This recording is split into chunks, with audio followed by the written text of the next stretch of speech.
मृत्यु इंसान के जीवन का वो कड़वा सच है जिसे कोई भी इंसान चाहे कितना ही झुठला ले, लेकिन उसे चाहकर भी टाल नहीं सकता है। नवंबर 2025 के शुरुआती हफ्ते में जब धर्मेंद्र की मौत की झूठी खबर फैली तो इससे उनके फैंस के दिलों में गुस्सा और खुशी दोनों ही थी। गुस्सा इस बात का कि झूठी खबर फैलाई गई, वही खुशी इस बात की कि धर्मेंद्र अभी भी स्वस्थ हैं। लेकिन 24 नवंबर 2025 को जब आधिकारिक तौर पर यह खबर सामने आई कि बॉलीवुड के ही मैन ने दुनिया को अलविदा कह दिया है, तो इससे उनके करोड़ों फैंस में कोहराम मच गया। नमस्कार, आप देख रहे हैं एबीसी न्यूज़ और मैं हूं आपके साथ फैजल हाशमी। आज की हमारी इस पेशकश में हम जानेंगे बॉलीवुड के लेजेंड कहे जाने वाले अभिनेता धर्मेंद्र के बारे में कि आखिर कैसे निजी जीवन में संघर्षों को झेलने के बावजूद वो हमारे देश के एक बड़े सुपरस्टार बने। इसके साथ ही हम ये भी जानेंगे कि 25 दिसंबर 2025 को वो कैसे फैंस के दिलों में एक बार फिर से दस्तक देने वाले हैं। तो चलिए शुरू करते हैं। बीते गुजरे लम्हों की सारी बातें तड़पाती है, दिल की सुर्ख दीवारों पे बस यादें ही रह जाती है।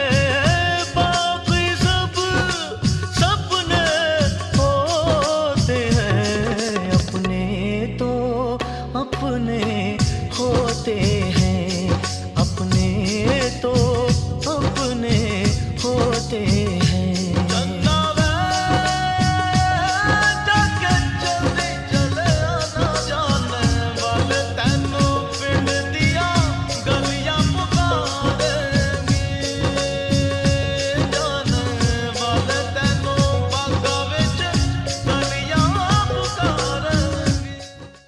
धर्मेंद्र का जीवन एक ऐसी कहानी है जिसमें गांव की मिट्टी की महक, संघर्ष का सफर और सिनेमा की रोशनी सब एक साथ चलते दिखते हैं। 8 दिसंबर 1935 को पंजाब के एक छोटे से गांव में जन्मे धर्मेंद्र ने बचपन से ही मामूली परिवार में पलकर बड़े सपने देखे थे। उन्होंने पढ़ाई लिखाई के बाद फिल्मों की दुनिया की ओर कदम बढ़ाया और उस राह पर उन्हें जो मंजिल मिली उसने उन्हें भारत के सबसे बड़े सुपरस्टारों में से एक बना दिया। हालांकि शुरुआती दिनों में फिल्मों में उनका सफर बिल्कुल आसान नहीं था। उन्होंने छोटे मोटे रोल, मेहनत और धैर्य से अपनी एक अलग पहचान बनाई। 1960 से 70 के दशक में उनकी आवाज, अंदाज और उनकी पक्की सी स्क्रीन प्रेजेंस दर्शकों के दिलों में उतर गई। एक्शन और रोमांस का जो मेल उन्होंने अपनी फिल्मी शख्सियत में निभाया, उसने उन्हें ही मैन और गरम धर्म जैसे नाम दिए। यहाँ तक कि उनकी फिल्मों में उनके बोले गए डायलॉग्स ऐसे डायलॉग्स हैं जिन्हें आज भी हिंदी सिनेमा में शानदार माना जाता है। बसंती, इन कुत्तों के सामने मत नाचना। मैं भी तेरे खून की कसम खाकर कहता हूँ, एक एक को चुन चुन के मारूंगा, चुन चुन के मारूंगा। गब्बर सिंह आला। जहां एक तरफ धर्मेंद्र को उनके करियर में सफलता मिल रही थी तो वहीं दूसरी तरफ उनके निजी जीवन में जटिलताएं भी थी। 19 वर्ष की उम्र में धर्मेंद्र प्रकाश कौर से पहले शादी कर चुके थे, जिनसे उनके 4 बच्चे हुए, जिसमें 2 बेटे सनी देओल और बॉबी देओल हैं तो 2 बेटियां अजेता देओल और विजेता देओल हैं। सालों बाद जब उन्होंने हेमा मालिनी से प्यार किया और 2 मई 1980 को उनसे शादी की तो ये बात हमेशा चर्चा में रही, क्योंकि उनकी पहली पत्नी प्रकाश कौर कहने को प्रदर्शित रूप से अलग जरूर रही, पर दोनों के बीच रिश्तों की भावना कभी भी कहीं खत्म नहीं हुई। प्रकाश कौर और धर्मेंद्र का रिश्ता कानूनी रूप से बना रहा और इस तरह से पूरे जटिल पारिवारिक परिदृश्य ने धर्मेंद्र की निजी जीवन को और भी विवादास्पद बना दिया। दूसरी शादी करने के बाद से धर्मेंद्र का पूरा जीवन इसी चीज के लिए मेहनत करते हुए बीता कि वो किसी भी तरह अपने दोनों परिवारों की दूरियों को खत्म कर सके। उनकी हमेशा से यही चाहत रही कि वो अपनी दोनों पत्नियों और 6 बच्चों के बीच में कभी भी सौतेलापन ना आने दें।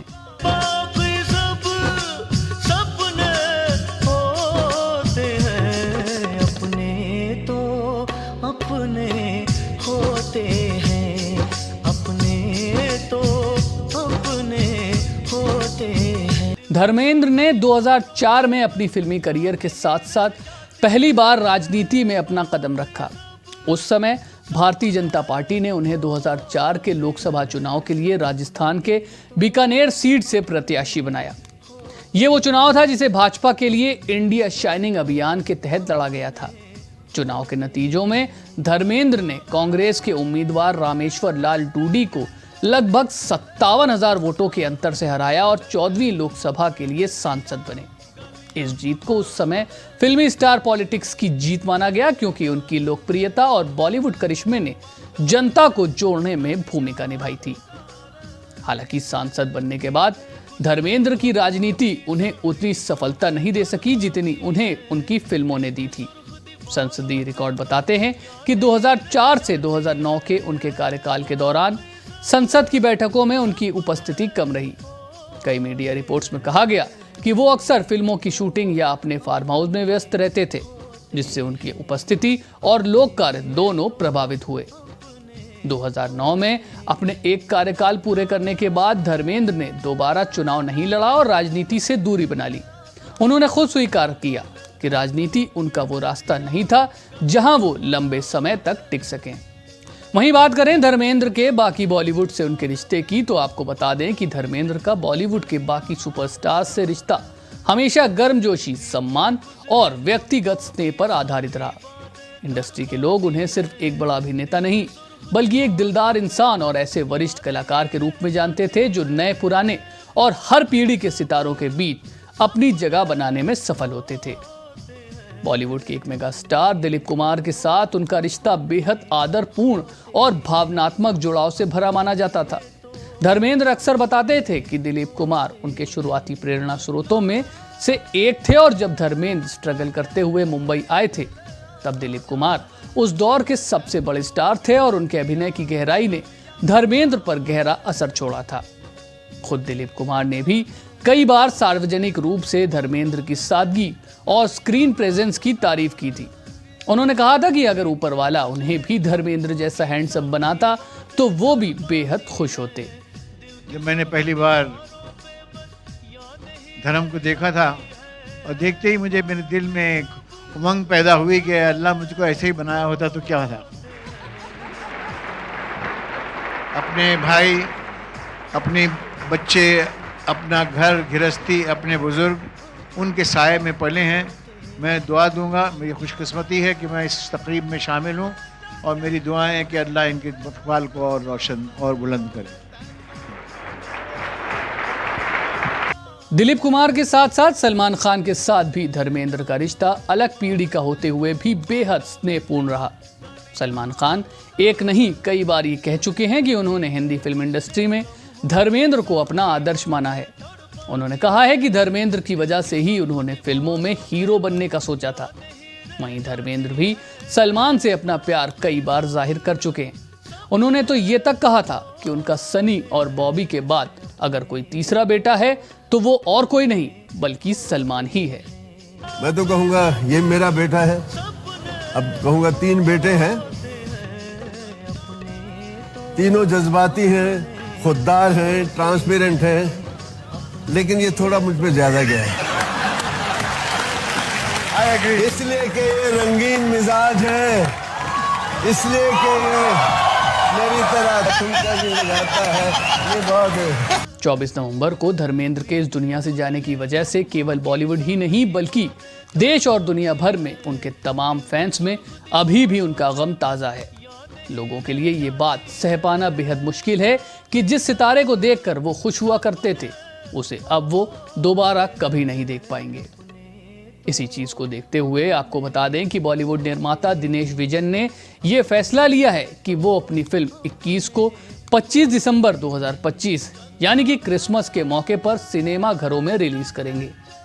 बतौर अभिनेता ये धर्मेंद्र की आखिरी फिल्म होने वाली है जिसे डायरेक्ट किया है श्री राम राघवन ने और जिसकी कहानी आधारित है 1971 के भारत और पाकिस्तान के बीच हुए युद्ध पर। अब कहने को धर्मेंद्र हमारे बीच नहीं है, लेकिन उनकी मौजूदगी यादों, सिनेमा और किरदारों में धड़कन की तरह हमेशा जिंदा रहेगी। 25 दिसंबर 2025 को जब 21 रिलीज होगी तो थिएटर में चलती स्क्रीन सिर्फ फिल्म नहीं दिखाएगी बल्कि करोड़ों आंखों को वो आखिरी झलक देगी जिसका इंतजार धर्मपाजी के चाहने वाले बेसब्री से कर रहे हैं। ये झलक अलविदा नहीं बल्कि विदाई के बाद की दस्तक होगी, एक ऐसी दस्तक जो कहेगी कि ही मैन भले ही चला गया हो लेकिन उसका सिनेमा कभी भी नहीं जाएगा। बाकी सब सपने होते हैं, अपने तो अपने होते हैं, अपने तो अपने होते हैं। आज की इस खास पेशकश में फिलहाल इतना ही। हाजिर होंगे जल्दी किसी और नई पेशकश के साथ। तब तक के लिए आप देखते रहिए ABC न्यूज़।